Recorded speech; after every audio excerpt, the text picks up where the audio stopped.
Today in the Daily Dose, the voyage of the Sarimanok.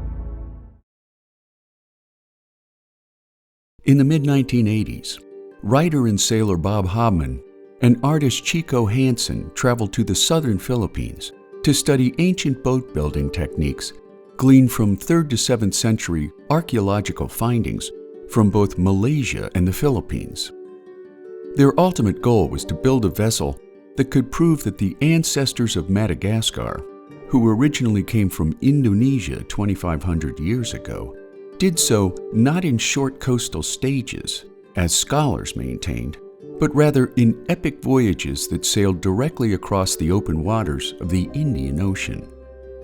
Assisted by Philippine shipwrights on the island of Tawi-Tawi, the two men built their 60-foot vessel, the Sarimanok, named after a mythical bird in Maranao folklore, symbolizing good fortune.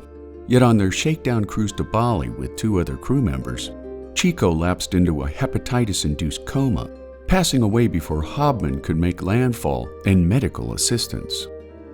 A year later, Hobman would try again with a crew of 7 men and 1 woman, all experienced sailors, where nutritionalist Sally Crook stowed and cooked the foods of their ancestors, primarily rice, pickled vegetables, soybeans, vinegar, and spices.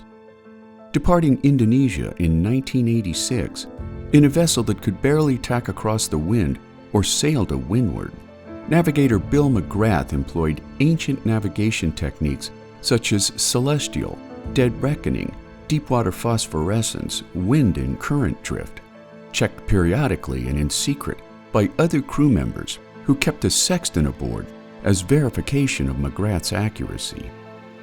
During their 4,000-mile voyage, the crew faced numerous challenges, including treacherous weather conditions, exposure and logistical hurdles, not to mention dogged anxieties about losing a man overboard or being run down by a freighter at night, since wooden vessels failed to show up on radar.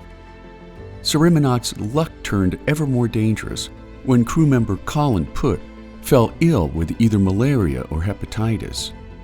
Not wanting to risk another fatality, the Sarimanok made landfall at the Cocos Islands, a series of low-lying coral atolls some 1,500 miles west of Bali.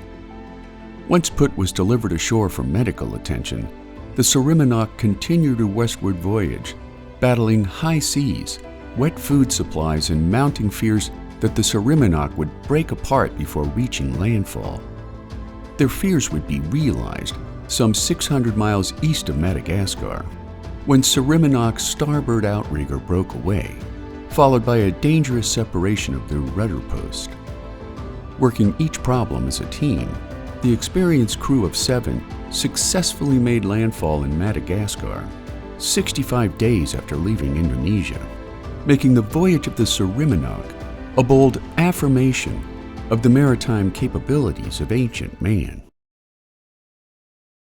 And there you have it, the voyage of the Sarimanok, today in the Daily Dose. Get your nerd on with the Daily Dose.